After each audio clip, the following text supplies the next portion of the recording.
नमस्कार, मैं हूं राजेश कुमार और आप देख रहे हैं डीटीवी भारत। और आज हमारे साथ देश दुनिया के जाने माने चिकित्सक डॉक्टर आलोक तिवारी जी हमारे साथ जुड़े हुए हैं, जो कि डायरेक्टर हैं आर्स मल्टी स्पेशलिस्ट नर्सिंग होम, और साथ ही साथ शाहाबाद के ग्रामीण क्षेत्र के जो चिकित्सक हैं, उनका जो एसोसिएशन है उसके संरक्षक भी हैं। सर, बहुत बहुत स्वागत है हमारे खास कार्यक्रम में आपका। जी धन्यवाद। सर, कोरोना काल है, पूरी देश दुनिया आज की तारीख में कोरोना की चपेट में है। खासकर आपके इलाके की अगर बात कर ली जाए, पूरे शाहाबाद की बात कर ली जाए, आप ग्रामीण स्तर को बड़े नजदीक से देख रहे हैं। क्या स्थिति है, क्या हालात है वहां पे? देखिए, जैसा कि आप सभी जानते हैं, ग्रामीण चिकित्सक जो हैं हमेशा किसी भी प्रकार की महामारी हो या किसी भी प्रकार की चिकित्सीय सेवाओं को ग्रामीणों तक पहुंचाने की बात है, सरकार के निर्देशों को पहुंचाने की बात है। हर समय ग्रामीण चिकित्सक पूरी संस्था ने, पूरी टीम ने अपना सहयोग किया है, अपने कार्य को यथासंभव प्रयास किया है कि जितना ज्यादा हो सके, जितनी अच्छे से हो सके उसको किया जाए, और वो करते भी आ रहे हैं। जी। कोरोना काल में या और किसी भी प्रकार की आपदा हो जिसमें प्राथमिक चिकित्सा की जरूरत हो, वहां पे ग्रामीण चिकित्सक की भूमिका सबसे अहम है, क्योंकि वो पहले ऐसे चिकित्सक हैं या ऐसे व्यक्ति हैं जो गांव के लोगों को फर्स्ट एड देते हैं और फिर उनको मार्गदर्शन करते हैं कि अन्यत्र किसी अच्छे हॉस्पिटल में या सदर हॉस्पिटल में जाए। डॉक्टर साहब, एक चीज और जानना चाहेंगे। खबरें लगातार आ रही हैं कि कोरोना ने अपना पांव ग्रामीण स्तर तक पहुंचा दिया है। क्या वाकई में गांव में कोरोना ने दस्तक दे दी है? देखिए, कोरोना के बारे में पहले हमें समझना होगा। इसमें ग्रामीण, शहर या मल्टी सिटी या कोई भी बड़े मेट्रो सिटी से कोई संबंध नहीं है। जी। ये डिपेंड करता है आपके रहन सहन के ऊपर, आपके बचाव प्रक्रिया के ऊपर। जी। यदि आप मास्क लगाते हैं, जो प्रोटोकॉल दिया गया है वो पालन करते हैं, तो गांव हो, शहर हो, कस्बा हो, कहीं भी आप सुरक्षित रह सकते जी। हैं। अब रही गांवों की बात, तो भारत हमारा जो है, आप जानते हैं कि जैसे कि कृषि प्रधान देश है और ज्यादातर आबादी गांवों में रहती है। जी। तो इस संदर्भ में कह सकते हैं कि जैसे कोई व्यक्ति यदि बाहर रहता है, मेट्रो सिटी में रहता है, और वो इन्फेक्टेड होकर के अपने घर वापस आया, लॉकडाउन में आया या किसी भी कारण से आया, उस एक व्यक्ति से उस गांव में वो फैला। और ग्रामीणों की संख्या ज्यादा है, गांवों की संख्या ज्यादा है, तो जाहिर सी बात है कि ज्यादा आबादी इन्फेक्टेड होगी।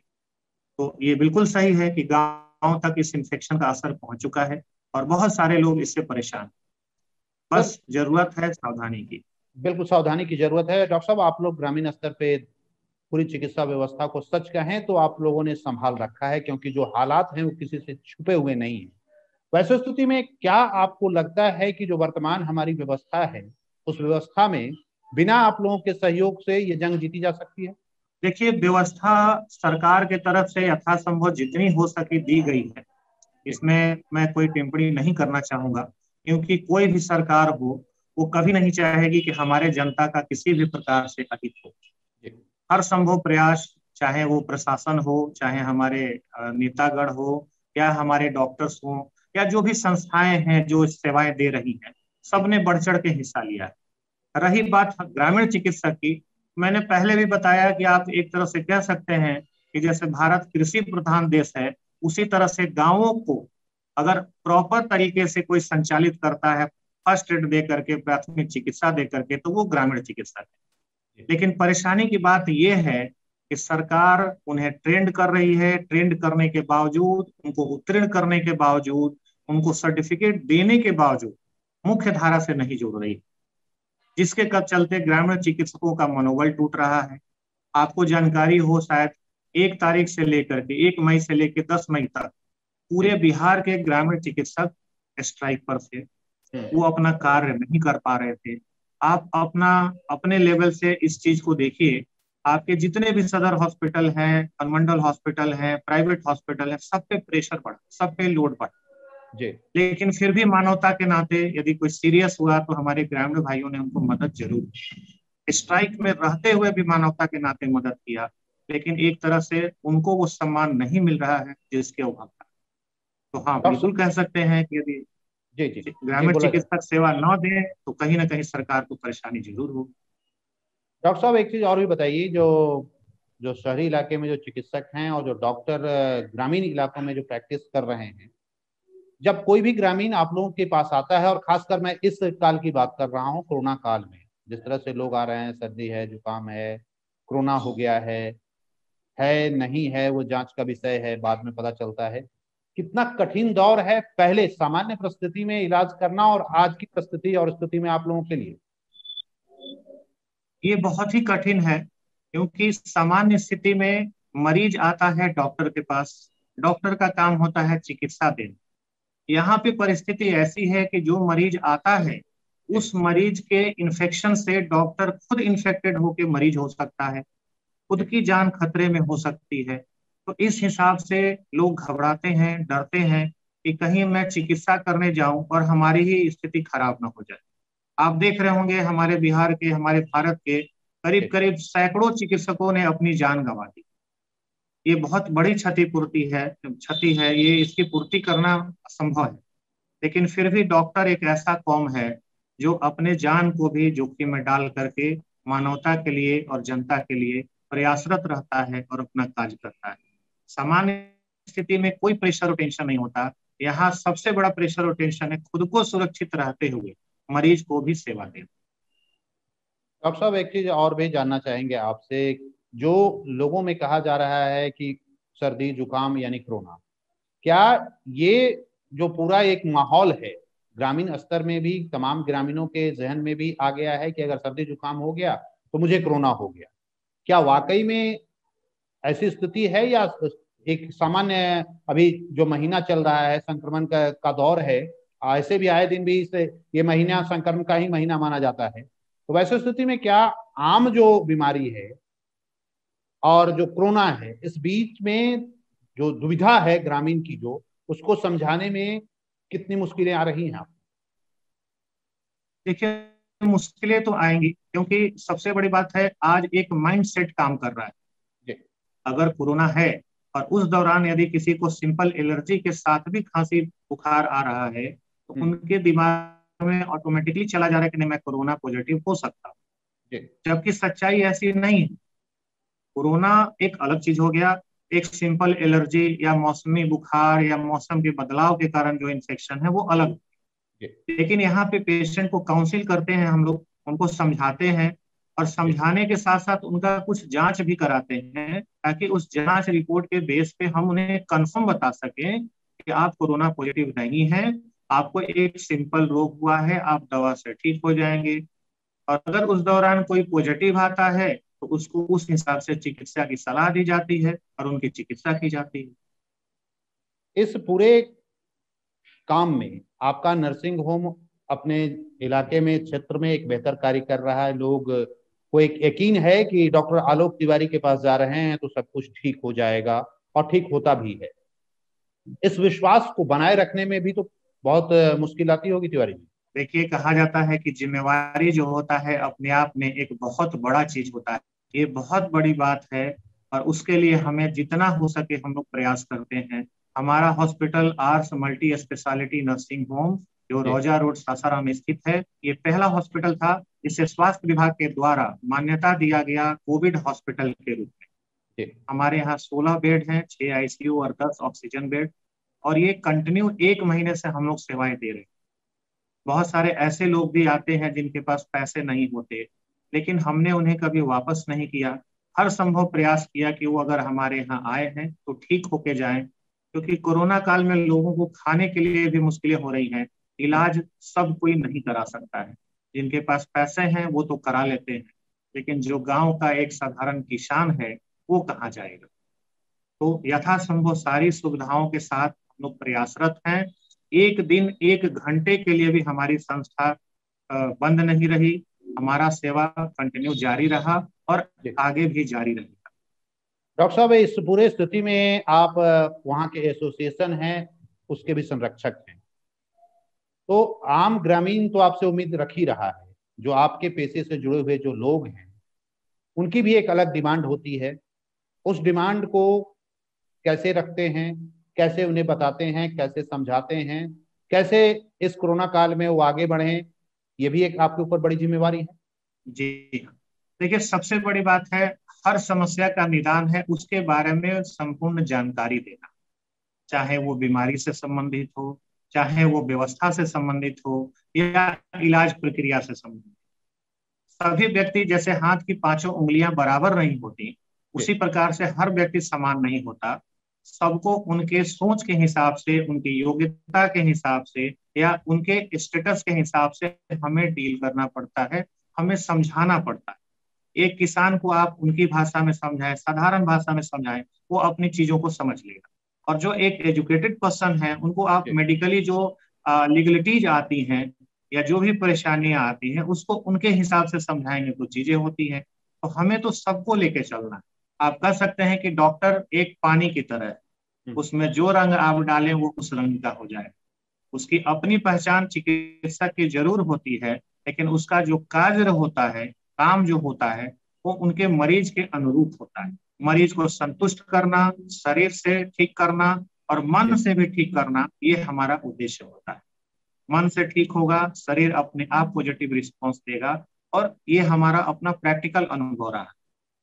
तो इस हिसाब से हम सारी चीजों को संपादित करते हैं और अच्छा अनुभव के साथ, अच्छे लोगों के साथ और अच्छे एक्सपीरियंस के साथ हम पेशेंट को देख रहे हैं और सक्सेस भी हासिल कर रहे हैं। जो आपके साथ अन्य जो संगठन के जो डॉक्टर हैं, उनकी भी कुछ डिमांड रहती है? देखिए, सबसे बड़ी डिमांड ये है कि यदि कोई व्यक्ति है, कोई हमारे ग्रामीण चिकित्सक भाई हैं, उनकी सबसे बड़ी डिमांड यही होती है कि उनके गांव का, उनके पड़ोस का जो भी व्यक्ति है, जो भी पेशेंट है, उसको चिकित्सीय सेवा मिल जाए। इनकी कोई बहुत बड़ी डिमांड नहीं होती। वो ग्रामीण चिकित्सक हैं तो अपने गांव की सुरक्षा का दायित्व उनके ऊपर है, जो कि स्वास्थ्य से संबंधित हो। तो उनकी डिमांड बस इतनी सी होती है कि किसी भी परिस्थिति में, चाहे दिन हो या रात, उनके जो भाई बंधु हैं उनको देखा जाए, उनको चिकित्सीय सेवा दिया जाए। और सबसे बड़ा डिमांड जो सरकार से है कि ये इन लोगों ने ट्रेनिंग लिया, उत्तीर्ण हुए, और इन्हें मुख्य धारा से नहीं जोड़ा जा रहा है, इन्हें सरकार के द्वारा कोई दायित्व तो नहीं दिया जा रहा है। जिस सम्मान के वो अधिकारी हैं, वो उन्हें सम्मान नहीं दिया जा रहा है, जिससे उनका मनोबल थोड़ा टूट रहा है। कोई भी व्यक्ति इसको लेकर आप लोगों ने सरकार के पास अपनी बातें रखी हैं, अपनी पीड़ा से अवगत कराया है सरकार को? जी हाँ, बिल्कुल कराया है। और 1 मई से लेकर के 10 मई तक आप देखेंगे बहुत सारे न्यूज़पेपर में, बहुत सारे न्यूज चैनल के द्वारा इस बात को रखा गया। मैं बहुत ही आभारी हूँ मीडियागण का, जिन्होंने ग्रामीण चिकित्सकों के लिए संघर्ष में साथ दिया और जिन्होंने ग्रामीण चिकित्सकों के बात को सरकार तक पहुंचाने का अथक प्रयास किया। 26,000 ग्रामीण चिकित्सक हैं पूरे बिहार से, जो कि उत्तीर्ण हो चुके हैं सरकार के द्वारा ट्रेनिंग देने के बाद। और उत्तीर्ण होने के बाद भी अगर उन्हें सम्मान ना मिले तो मेरे ख्याल से ये उचित नहीं। सरकार क्या कह रही है? आपकी लड़ाई लंबी है तो और ये लगातार देखिए, आप लोग लड़ रहे हैं। जी हाँ, सरकार से आश्वासन मिला है, पहले भी आश्वासन मिला था, लेकिन आश्वासन से पेट नहीं भरता, आश्वासन से सम्मान नहीं मिलता। बिल्कुल, आपको नहीं लगता है कि अभी खासकर जो स्थिति है, सरकार तो कह रही है कि जो जिनके पास डिग्री है वो डिग्री लेकर आए, दिखाएं, हम उनको सेवा में लेंगे, 1 साल के लिए कॉन्ट्रैक्ट पर रखेंगे। तो ऑलरेडी जब डॉक्टर की कमी है और आपके पास लोग हैं, आप जैसे और आपके तमाम संगठन के लोग, 26,000 ऑलरेडी डॉक्टर हैं, वैसे स्थिति में सेवा लेना चाहिए सरकार को। और आपको मुख्य धारा में लाने के साथ साथ आपका तो मान सम्मान बढ़ेगा ही, लोगों की भी जान बचेगी। जी जी, देखिए, इसमें डिग्री की बात कहाँ से आती है? आपने ही ट्रेंड किया, आपने ही डिग्री दिया, आपके पास तो डेटा खुद उपलब्ध है। आपको तो खुद ही पता है कि आपने किसको उत्तीर्ण किया है। आपके पास पूरा विवरण है, आधार कार्ड है, सारी चीजें हैं। आप चाहें तो एक लेटर इशू करके उनको बुला सकते हैं कि आप दिनांक कितना को आ जाए, साक्षात्कार आपका इंटरव्यू होगा, इधर डीएम ऑफिस में या सिविल सर्जन ऑफिस में, कहीं पे भी। अगर आप बोलते हैं कि डिग्री लेकर के आइए और दिखाइए, ग्रामीण चिकित्सक किनको दिखाएं वो डिग्री? क्या हम जो हमारे माननीय मंत्रीगण हैं उनके गेट पर खड़ा होकर इंतजार करें कि हमारी डिग्री को कोई चेक करेगा?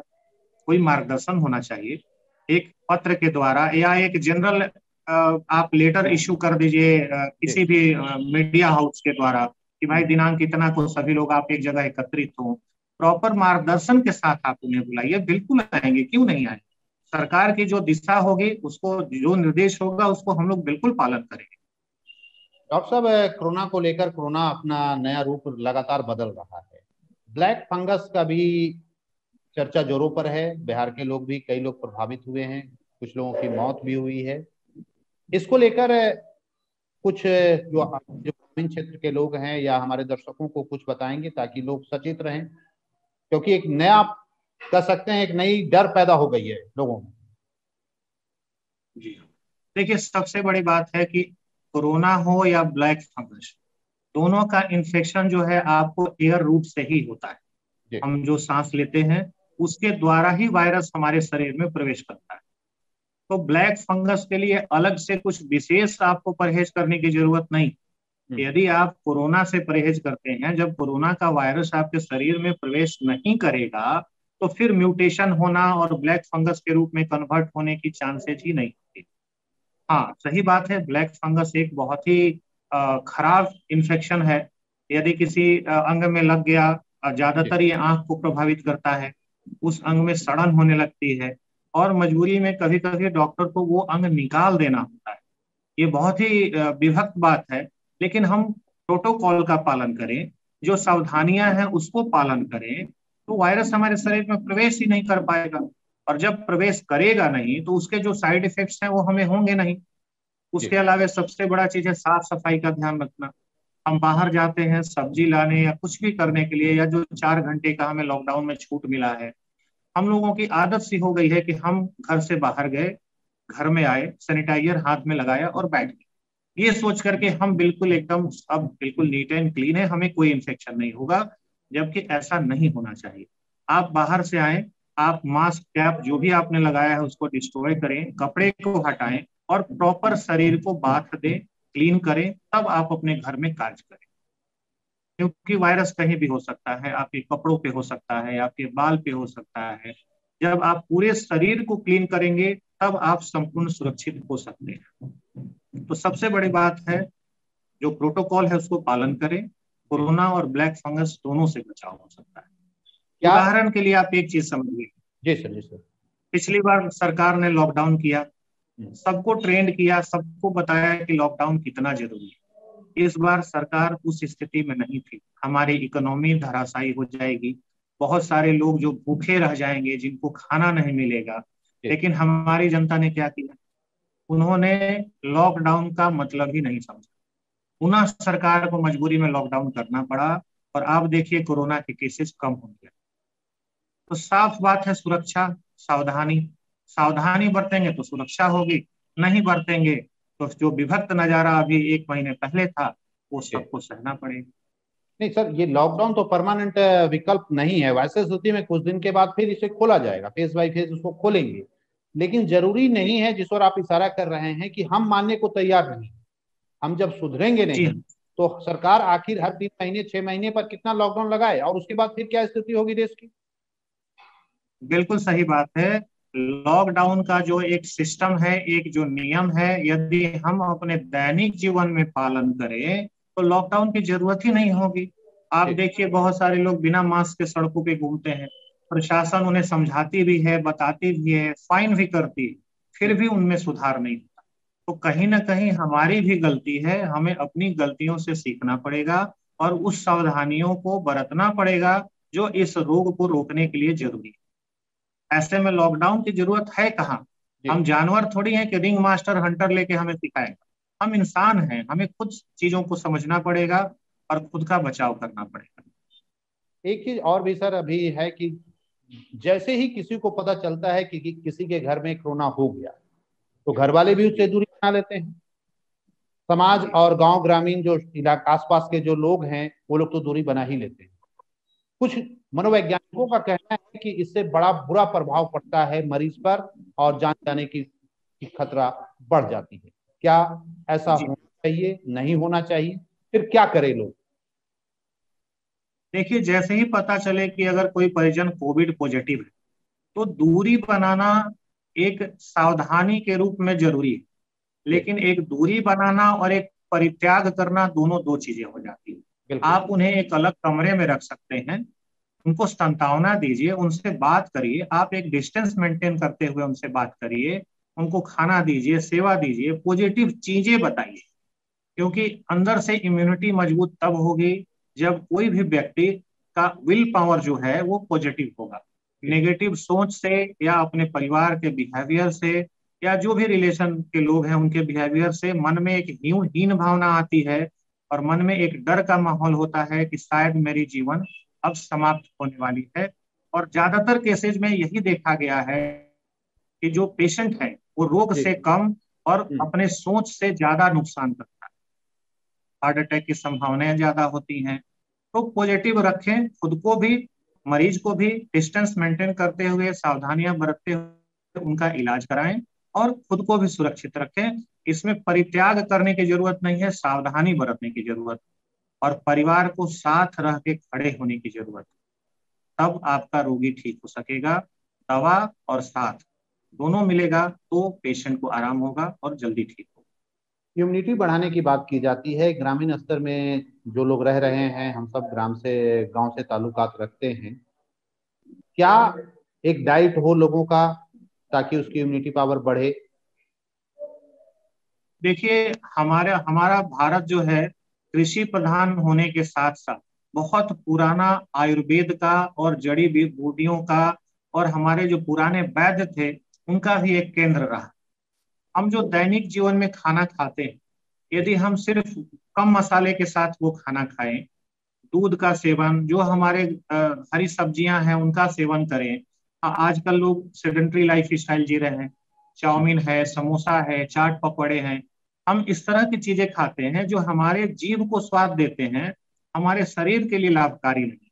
हम्म। अगर हम उन्हें छोड़ करके दैनिक जीवन में फल का सेवन करें, दूध का सेवन करें, हरी सब्जियों का सेवन करें, तो मुझे लगता है अलग से आपको कोई अदर इंग्रेडिएंट लेने की जरूरत नहीं।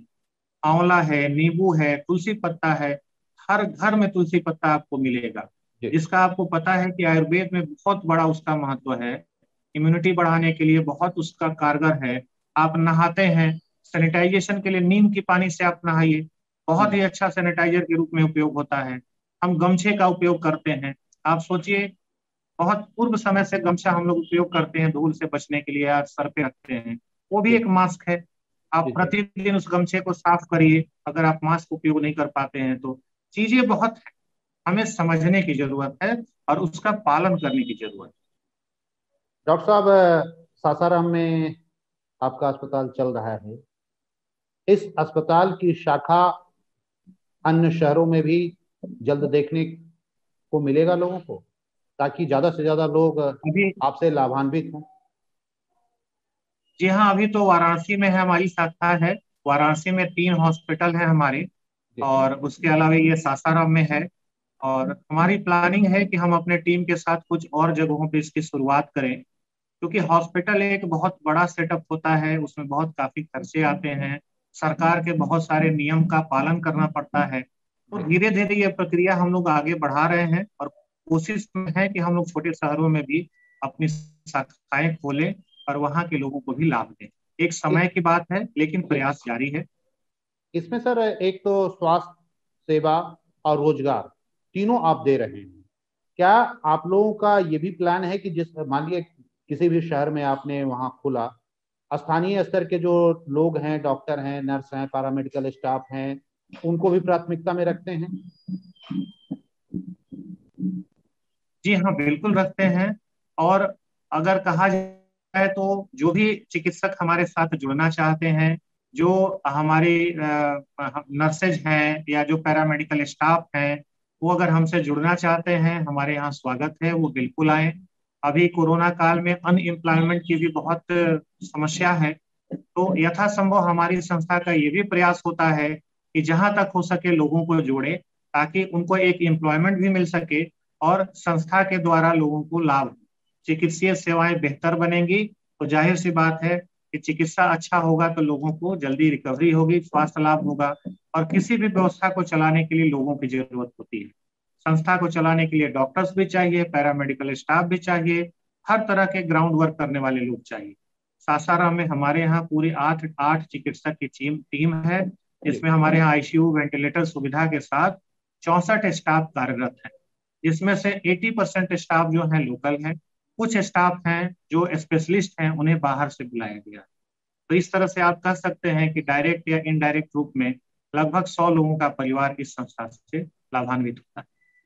हम लोग उम्मीद करें कि आगे आने वाले दिनों में बिहार की राजधानी पटना में भी लोग आपसे लाभान्वित होंगे, प्रयास आपकी है सर, संस्था यहाँ खुलेगी।